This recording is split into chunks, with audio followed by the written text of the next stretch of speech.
ம். ரிமைனிங் யார் ஹோல்ட் பண்ணுவாங்க? சூப்பர். இப்ப நான் ஜஸ்ட் இப்போ ஓரலா ஒரு 5 மினிட்ஸ் ரீகேப் பண்ணலாம்.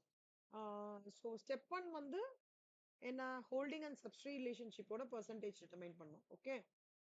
ஸ்டெப் 2 என்ன பண்ணணும்? Minority interest.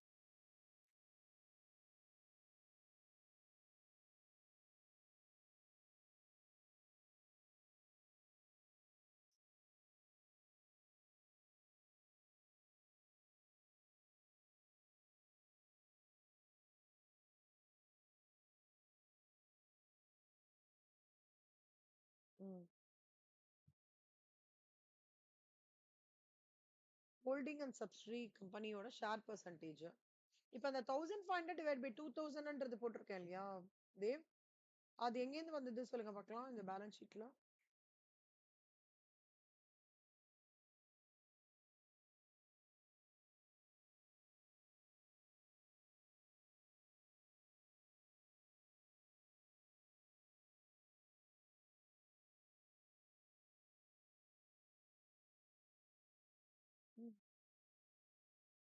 நீங்க நேத்துக்கு போட்டீங்களா? டவுட்டா இருக்கே.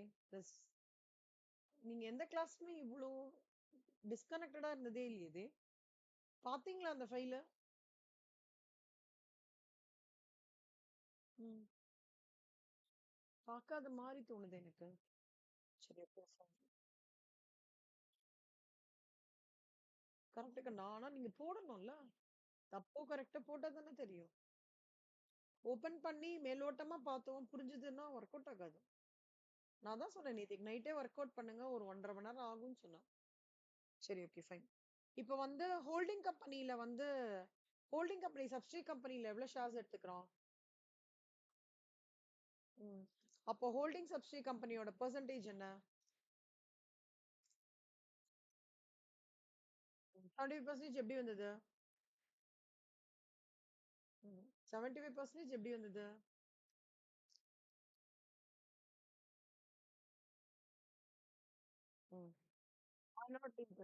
Minority interest 500 by 2000. ஓகேவா? ஃபர்ஸ்ட் போடுங்க. ஸ்டெப் 1 போடுங்க. Holding and subsidiary company share percentage 1500 divided by 2000.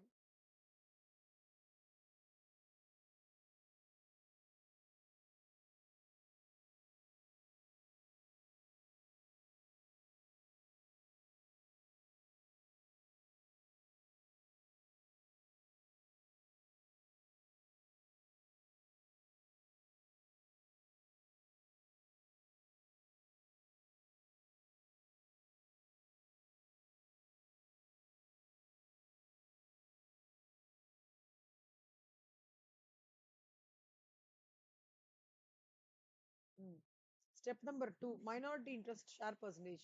500 by 2000 போடணும். டைரக்டா 25% போடக்கூடாது. இன்னைக்கு புரியும், நாளைக்கு திருப்பி புரியாது. போடுங்க. 500 இது எப்படி கண்டுபிடிக்கிறோம்னு புரிஞ்சுது இல்ல Dev? 1500 shares divided by 2000. Remaining வந்து 500 divided by 2000. போடுங்க. 500 by 2000 போட்டுட்டு 25% போடுங்க.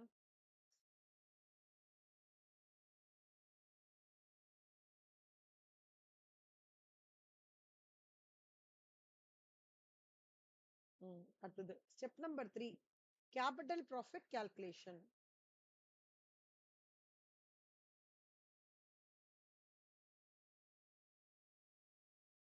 கேபிட்டல் ப்ராஃபிட் கால்குலேஷன் எவ்வளோ? ஜெனரல் இதுல வந்து கேபிட்டல் ப்ராஃபிட் கால்குலேஷனுக்கு என்ன சொல்றாங்க? அட்ஜஸ்ட்மெண்ட்ஸ் அடிஷனல் இன்ஃபர்மேஷன் 1 படிங்க. All profits of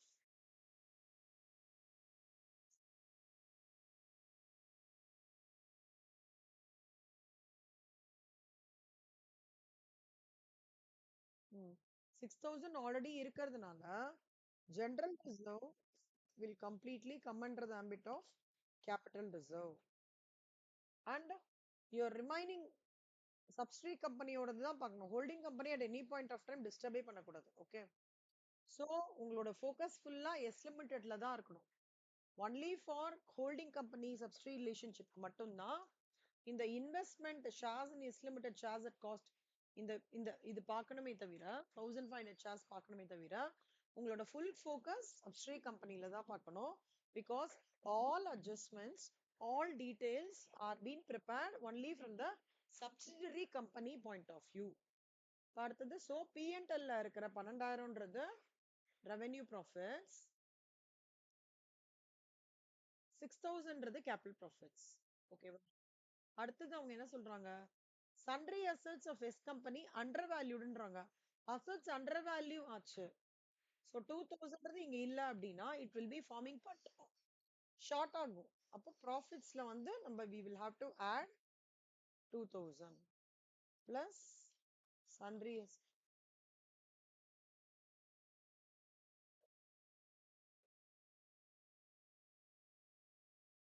8,000. so 8,000ல holding வந்து 6,000, minority interest 2,000 போடுங்க. capital profits வந்து share of holding company 6,000, share of minority interest 2,000.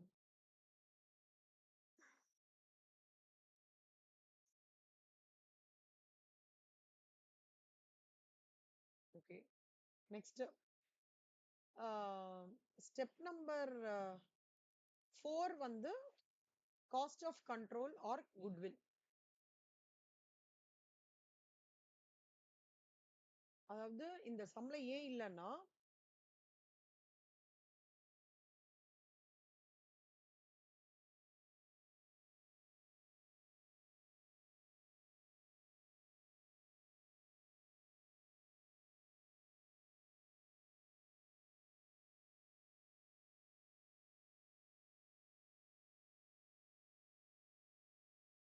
இந்த சம்ல பர்ச்சேஸ் கன்சிடரேஷன் எவ்வளவு ரூபாய்க்கு வாங்குறான் அவன்? அவன் வாங்குறது வந்து 15,000 அந்த value.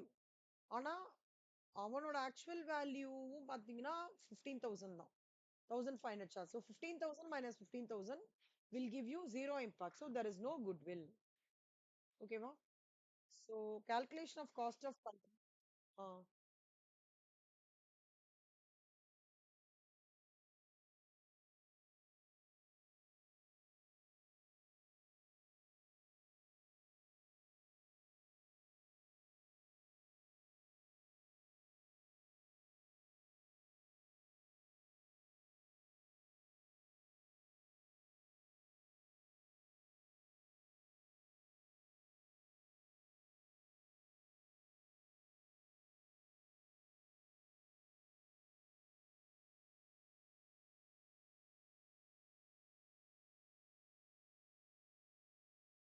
okay okay okay then.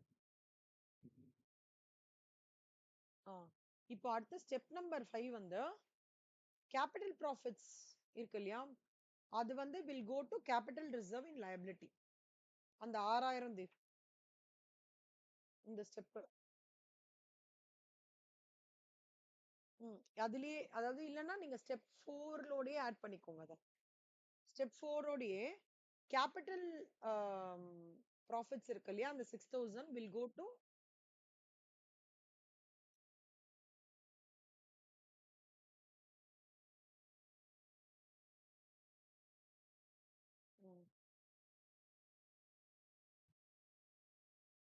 Sixth போட்டிருக்கேன் நான். ஏன்னா இந்த சம்ல கேபிட்டல் ரிசர்வ் உங்களுக்கு இதுல போகும்ட்டு நீங்க வந்து ரெவென்யூ ப்ராஃபிட்ஸ்க்கு அப்புறம் காஸ்ட் ஆஃப் கண்ட்ரோல் கீழே எழுதிக்கோங்க. காஸ்ட் ஆஃப் கண்ட்ரோல் கீழே ஸ்டெப் நம்பர் 4லயே எழுதிக்கோங்க. கேபிட்டல் ரிசர்வ் வந்து வில் பி there is அந்த கேபிட்டல் ப்ராஃபிட்ஸ் இருக்கும் இல்லையா 6,000 will go to will be treated as a capital reserve and will be shown in liability. எழுதிக்கோங்க.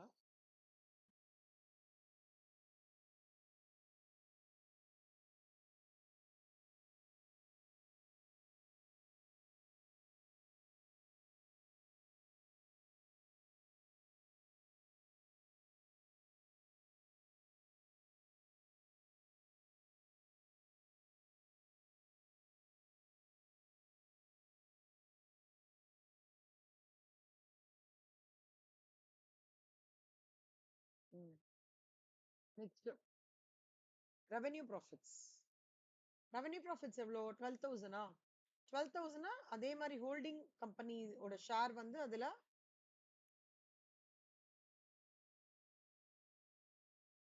9,000, minority interest வந்து 3,000 எழுதிக்கோங்க. Revenue profits எழுதிக்கலாம். என்னப்பா? ஆமா ஆமா ஆமா ஸ்பிளிட் கரெக்ட். ரெவென்யூ ப்ராஃபிட்ஸ் எழுதிக்கலாம், இல்ல போஸ்ட் அக்விசிஷன் ப்ராஃபிட்ஸ் எழுதிக்கலாம், எது வேணா எழுதிக்கலாம்.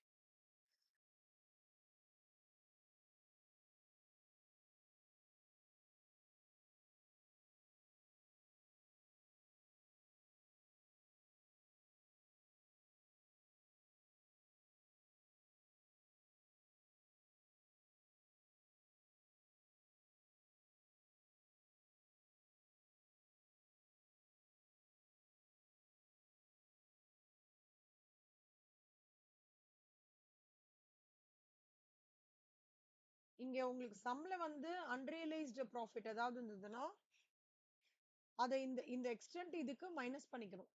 போஸ்ட் அக்விசிஷன் ப்ராஃபிட்ஸ்ல நான் உங்களுக்கு சொல்றேன் அது. ஓகே. அடுத்த ஸ்டெப் வந்து மைனாரிட்டி இன்ட்ரெஸ்ட் கால்குலேஷன். என்ன ஸ்டெப் நம்பர் வருது இப்போ? ஓகே கண்ணா, அப்ப ஸ்டெப் 7 போட்டுக்கோங்க, மைனாரிட்டி இன்ட்ரெஸ்ட் கால்குலேஷன். அதாவது இப்ப நீங்க போட வேண்டியது ஸ்டெப் 6ஆ? சரி, போட வேண்டிய ஸ்டெப் 6 தான் மைனாரிட்டி இன்ட்ரெஸ்ட் கால்குலேஷன் போட்டுக்கோங்க.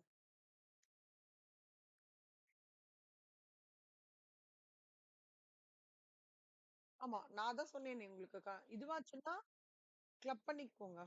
இதையும் கிளப் பண்ணிக்கலாம் உங்களுக்கு. இல்ல நீங்க ரெவென்யூ ப்ராஃபிட்ஸ்க்கு அப்புறம் கூட நீங்க போட்டுக்கலாம், தப்பு கிடையாது. ஆனா உங்க சார் வந்து காஸ்ட் ஆஃப் கண்ட்ரோலோடயே சேர்த்து கேபிட்டல் ரிசர்வ் கொடுத்திருக்கிறதுனால அது ரெண்டுத்தையும் அலைன் பண்ணிக்கோங்க. அதுக்காக சொல்றோம்.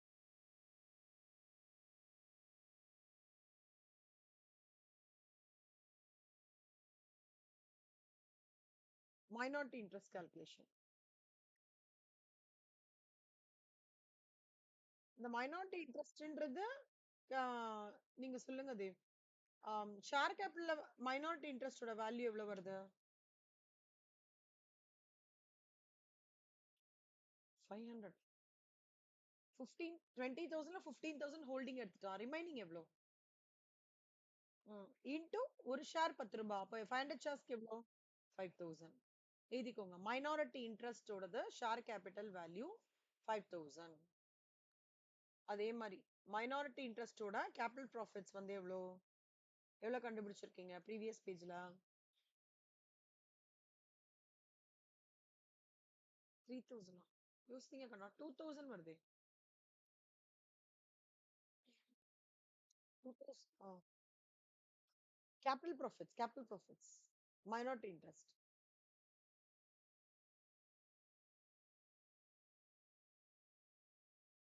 எவ்வளவு வருது? 2,000 தானே வருது. டோட்டல் 8,000. 78%க்கு 6,000. அப்ப 25%க்கு 2,000 தானே? போடுங்க கால்குலேஷன் எல்லாம் டீடைல்டா போடுங்க அது. எதுவுமே அதாவது ஸ்கிப் பண்ணி போடாதீங்க. ஏன்னா ஃபர்ஸ்ட் சம் இது. எல்லாத்தையும் நம்ம மைக்ரோ லெவல்ல போட்டாதான் உங்களுக்கு புரியும். உங்களுக்கு ஈஸியா இருக்கும். இதை ரெஃபரன்ஸ் பண்ணி மத்த சம்ஸ் போட. ஓகேவா? சோ மைனாரிட்டி இன்ட்ரெஸ்டோட கேபிட்டல் ப்ராஃபிட்ஸ் பிளஸ் மைனாரிட்டி இன்ட்ரெஸ்டோட ரெவென்யூ ப்ராஃபிட்ஸ் எவ்வளோ? Post acquisition profits. Very good. So எப்பவுமே ஞாபகம் வச்சுக்கோங்க தேவ், மைனாரிட்டி இன்ட்ரெஸ்ட் கால்குலேஷன்ல 3 வரணும் தேவ். ஒன்னு மைனாரிட்டி இன்ட்ரெஸ்டோட share capital,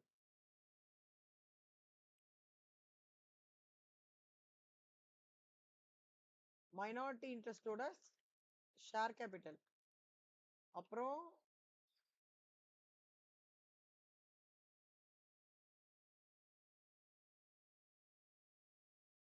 capital gain, capital profits plus revenue profits. ஓகேவா?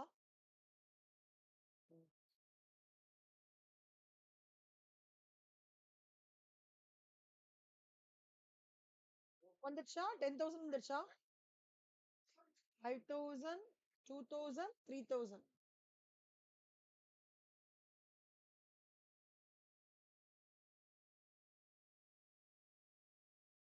அடுத்தது calculation Intercompany owings.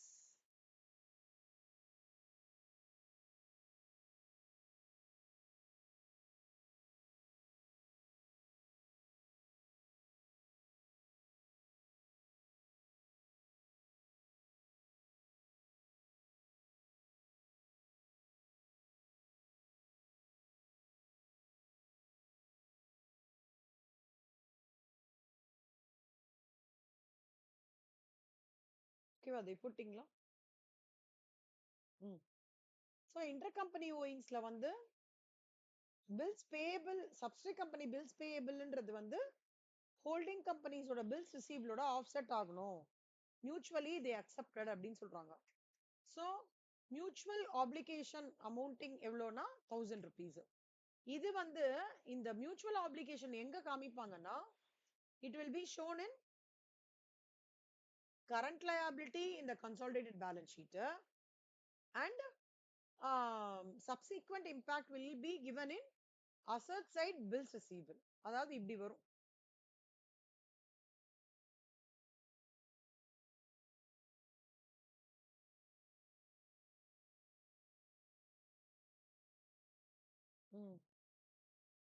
So 2000 bills payable காமிக்கணும் தேவ். bills receivable எதுவுமே வராது. ஓகேவா? இந்த bills payable அந்த 1000 ஓட ஆஃப்செட் ஆகி 2000 இதுல காமிப்போம். ரிமைனிங் bills receivable 0 ஆயிடும். இதுதான் இன்டர்கம்பெனி ஓயிங்ஸ் இம்பாக்ட். ஓகேவா? அடுத்தது ஸ்டெப் நம்பர்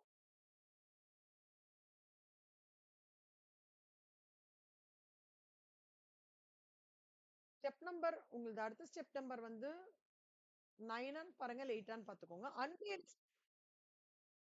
அன்ரியலைஸ்ட் ப்ராஃபிட் வந்து என்ன இருக்கு? அண்டர் வேல்யூ ஆஃப் அசெட் இருக்கணும். 3வது பாயிண்ட். 4வது பாயிண்ட், ஸ்டாக் இன் ட்ரேட் வந்து includes 5000 bought from S company at a profit to the later of 25% on cost. So cost 100 இருந்ததுன்னா அந்த கால்குலேஷன். காஸ்ட் 100 இருந்ததுன்னா ப்ராஃபிட் 25னா செல்லிங் பிரைஸ் எவ்வளோ? 125. அப்ப சேல்ஸ் 125னா ப்ராஃபிட் 25. அப்ப சேல்ஸ் 5000னா ப்ராஃபிட் எவ்வளோ? 1000. சோ இந்த அன்ரியலைஸ்டு ப்ராஃபிட் தான் நம்ம என்ன பண்ணணும்னா இங்க மைனஸ் பண்ணி காமிக்கணும். எங்க மைனஸ் பண்ணி காமிக்கணும்னா P&L அக்கவுண்ட்ல you will have to deduct unrealized profit. Okay, and in subsequent stock இங்க இருக்கு பாத்தீங்களா, இங்க லோடிங்னு சொல்லுவாங்க. it is called as loading. பிரான்ச்ல எல்லாம் படிச்சிருப்பீங்க. மைனஸ் பண்ணணும். ஓவரால் சப்சிடி கம்பெனி 24,000ல இருந்தே மைனஸ் பண்ணி காமிச்சிடலாம் நீங்க இங்கே. ஆமா, ஸ்டாக் இன் ட்ரேட்லயே பண்ணிடலாம்.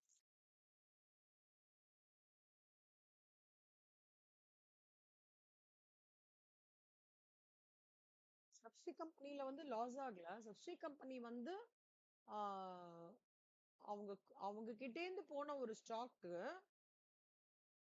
க்ளோசிங் ஸ்டாக்கா ரிட்டர்ன் ஆயிடுது. ஃபினிஷ் ப்ராடக்ட்டுக்கு கன்வெர்ட் ஆகல. அப்ப என்ன ஆகுது? Any stock which is meant for the production and ultimately should land up in result is being retained in the warehouse. அப்ப என்ன ஆகுதுன்னா company is basically losing that profit. Company is not able to realize profit on that stock. அதனால இந்த impact கொடுக்கிறோம் loading.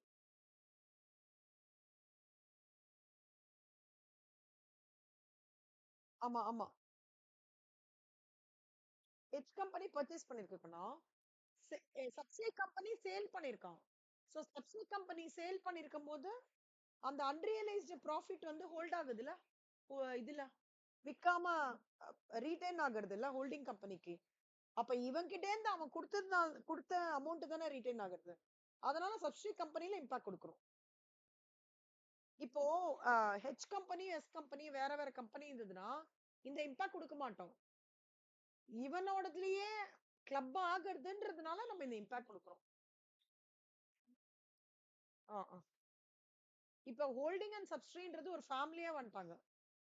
அதனால இங்க போற அமௌண்ட்ட அங்க இங்க இருந்து போற அமௌண்ட் தான் அங்க ரிட்டைன் ஆயிருக்குன்ற போது இந்த ப்ராஃபிட் அடி வாங்குறதுன்றதுனால லெஸ் பண்றோம் நம்ம. சோ இந்த 1000 வந்து நல்லா ஞாபகம் வச்சுக்கோங்க. ஸ்டாக் இன் ட்ரேட் அன்ரியலைஸ்டு ப்ராஃபிட்டோட மைனஸ் பண்ணணும். ம். அதே மாதிரி ஆ, இந்த கால்குலேஷன் பண்ணவங்கண்ணா 25/100 on cost is equal to 25/125 on sales. அப்ப 125 சேல்ஸ்னா 25 ப்ராஃபிட். அப்ப 5000 ரூபாய் சேல்ஸ்னா 1000 ரூபாய் ப்ராஃபிட். சோ இதுதான் வந்து we have to deduct from profit and loss and liability and deduct from stock in assets. ரெண்டு இம்பாக்ட் கொடுக்கணும். இது எழுதிக்கோங்க தேவ். இந்த இந்த ஒர்க்கிங் போட்டுக்கோங்க தேவ். இந்த சேல்ஸ் இவ்ளோனா ப்ராஃபிட் இவ்ளோ அது போடணும். சார் போட்டது போட்டீங்கன்னா சார் போட்டது பர்ஃபெக்ட்லி கரெக்ட். ஆனா இதோட டீடைல்ஸ் இந்த மாதிரி ஒர்க் அவுட் பண்ணீங்கன்னா தான் கிடைக்கும். ஓகேவா? எதுக்கு எதனால இது பண்றாங்கன்னு தெரியும். ம். ஆமா, ஆமா.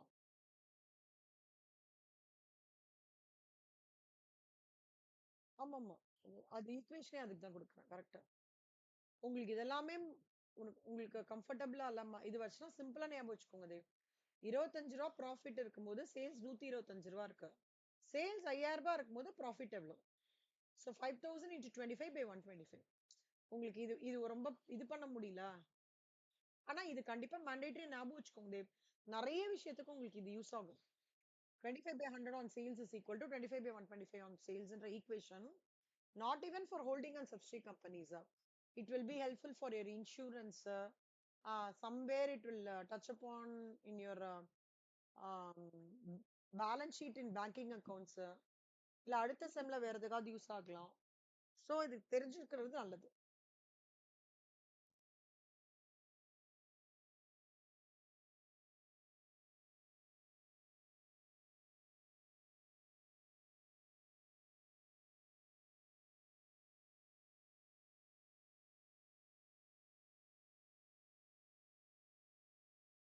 குட்.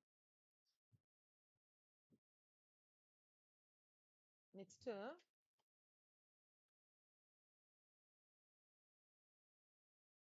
இப்போ வந்து நம்ம இந்த ஒர்க்கிங்ஸ் எல்லாம் போட்டுட்டோம் இல்லையா தேவ்? இப்போ we will go to consolidated balance sheet.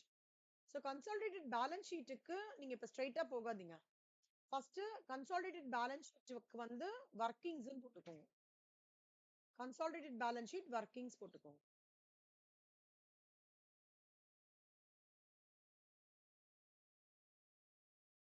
Consolidate balance ஷீட்டோட வர்க்கிங்ஸ் இது. ஓகே.